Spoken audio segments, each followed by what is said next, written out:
Bonjour les amis, c'est Oli le Belge, je vous l'avais promis. Oui, donc je me retrouve, d'habitude vous avez toujours la chance d'avoir Gilles qui me filme. Là aujourd'hui j'ai vraiment envie de me retrouver seul. Pourquoi ? Parce que je vais vous parler de chinoise ou pas chinoise. Doit-on acheter doit-on rester européen? Doit-on acheter des japonaises? Doit-on acheter des chinoises? Et pourquoi je me filme seul? Parce que tout ce que je vais vous dire maintenant, ce sont des propos qui sont vraiment mes propos propres, donc c'est uniquement mon avis. Donc je ne veux pas influencer qui que ce soit, je ne veux pas voilà, c'est uniquement par rapport à mon expérience personnelle. Donc voilà, ce que vous allez entendre ne va peut-être pas vous plaire, ou va peut-être vous conforter dans votre idée, mais en tout cas, voilà, je ne veux emporter personne dans mon délire. C'est parce que vous avez été énormément à réagir lorsque j'ai reçu cette Benelli. Benelli qui continue, vous l'avez vu, à vraiment exploiter, ou en tout cas mettre en avant son côté italien, alors qu'effectivement, mis à part le design et un petit peu l'ingénierie, il n'y a plus grand-chose qui est fait en Italie. Mais comme beaucoup d'ailleurs. Alors, revenons-en au début. Il est certain que, pourquoi a-t-on eu ce déferlement de marques chinoises ? Souvent, c'est à cause du prix. Parce que c'est vrai qu'il reste quand même toujours une grosse différence de prix entre une chinoise et, on va dire, le reste du monde, que ce soit des Allemandes, des Autrichiennes ou des Japonaises, bien entendu. Pourquoi ? Parce qu'effectivement, de temps en temps, une petite moins bonne qualité de plastique, une moins bonne qualité de peinture, etc. Mais à cause de qui on en est arrivé là, c'est à cause de nous, acheteurs, parce que c'est vrai qu'on a demandé de plus en plus des prix au rabais. Les motos sont de plus en plus équipées d'électronique, donc ça coûte de plus en plus cher. Donc pour avoir un prix raisonnable, il a fallu rogner sur la qualité des matériaux.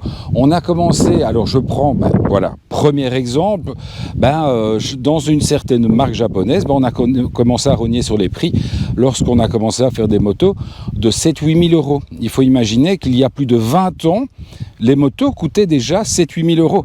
Et il n'y avait pas d'ABS, il y avait beaucoup moins de choses. Ma MT-01, il y a 15 ans, coûtait 14 000 euros.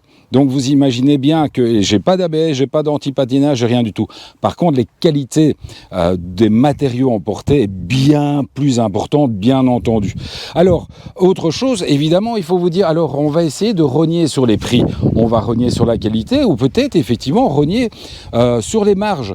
Donc il faut bien vous dire que lorsque vous allez acheter votre moto chez un concessionnaire, si lui ne gagne rien sur la moto, il y a un moment donné, il va devoir se rattraper à un moment donné ou à un autre. Alors, si vous trouvez un concessionnaire qui vous fait des super remises, des super reprises, et que après ça vous dites, ouais, mais de toute façon c'est pas grave, même si c'est un con, j'irai chez un autre, dites-vous bien qu'évidemment, votre autre concessionnaire, il va pas être super emballé de faire l'entretien sur une moto qu'il n'a pas vendue, sur laquelle il n'a pas gagné d'argent, et sur laquelle, pour lui, ça ne va pas rentrer dans ses chiffres. Donc voilà, c'est une chose à laquelle il faut penser.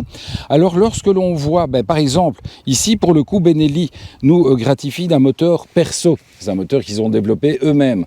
Dans d'autres marques, on travaille sur des moteurs issus de Honda ou issus de Kawasaki. Il faut savoir que ce sont la plupart du temps d'anciennes versions qui sont souvent équipées d'électronique maison. Donc souvent la qualité, peut-être la mise au point est un petit peu différente. En même temps, de nouveau, ça a un coût.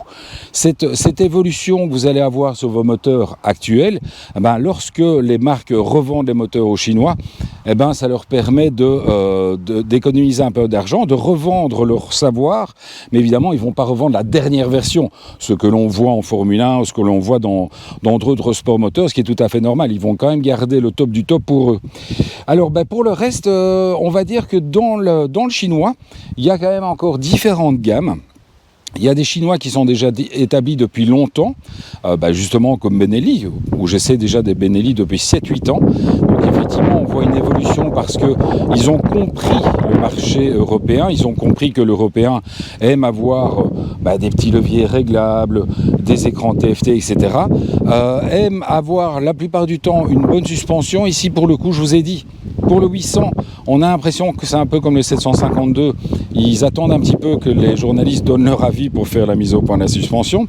Mais évidemment, vous avez encore différentes gammes et c'est vrai qu'il y a encore pas mal de petites 125 qui sont vraiment pas chères parce qu'elles coûtent vraiment rien. Mais on ne peut pas avoir le beurre et l'argent du beurre. Il est certain que ce sont des motos qui ne sont pas appelées à faire de longs trajets, de longs trajets en Belgique pendant longtemps. Parce que, on le sait, il y a certaines motos qui ne supportent pas le sel et qui vont être directement attaquées par le sel de nos routes. Donc voilà, il faut toujours un petit peu savoir ce que vous voulez acheter. Et c'est vrai que là, depuis 2 ans, vraiment, on fait des comparos entre les japonaises et les chinoises. Et on se retrouve franchement à se poser la question. La question que vous devez vraiment vous dire, c'est est-ce que les 1000 ou 1500 euros que vous allez dépenser en moins au départ, allez-vous les retrouver également en moins au moment de la revente? Alors, c'est très difficile à dire parce que moi j'ai vraiment suivi le marché d'occasion ces derniers temps pour justement imaginer comment ça allait se vendre. Disons que le problème, c'est que le marché de l'occasion à l'heure actuelle, il est biaisé par le Covid et donc les motos se vendent à des prix de dingue. Maintenant, il faut voir à long terme comment vont être vendues ces motos. À côté de ça, vous avez quand même, et vous le savez, le motard aime le look, aime avoir une moto bien lookée, aime avoir une moto qui a de la gueule. Et là, c'est clair que là, les Chinois, pour la gueule, ils y vont fort, que ce soit cette Benelli ou la Zontes que vous allez les Zontes que vous allez bientôt retrouver sur la page Oli le Belge, c'est sûr que ce sont de très belles motos. En tout cas, ce sont des motos spectaculaires. Voilà, donc n'hésitez pas, lorsque vous avez vraiment un petit truc polémique comme ça, comme on l'a eu pour la Benelli, n'hésitez pas à être là, m'envoyer un max de commentaires, je serai toujours là pour vous y répondre, en tout cas à ma manière, et vous le savez, sans langue de bois, parce que c'est vraiment quelque chose que je veux continuer à promouvoir, et c'est vrai de ne pas me faire acheter par l'une ou l'autre marque. Vous savez que je suis vraiment, j'ai aucun souci, j'ai assez de marques qui me proposent des choses. Donc justement, voilà, ça c'est aussi parfaitement un exemple. Il y a une marque italienne qui est souvent remise en cause quant à la qualité, la fiabilité de ses produits. Il faut savoir que malheureusement, ce n'est pas tellement la fiabilité qui est mise en cause. Le gros problème, c'est que ce sont des motos qui coûtent très cher. Ce sont des motos, il faut vraiment s'en tenir à un entretien très régulier, sinon les moteurs lâchent, et qu'en fait la distribution du moteur amène une puissance inégalable, mais aussi évidemment un produit qui est assez fragile.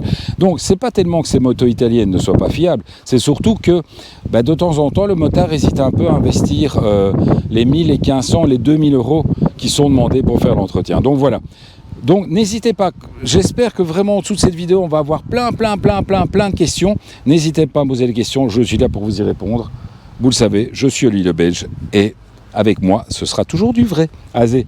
Bisous les michtou, ciao les amis, à bientôt.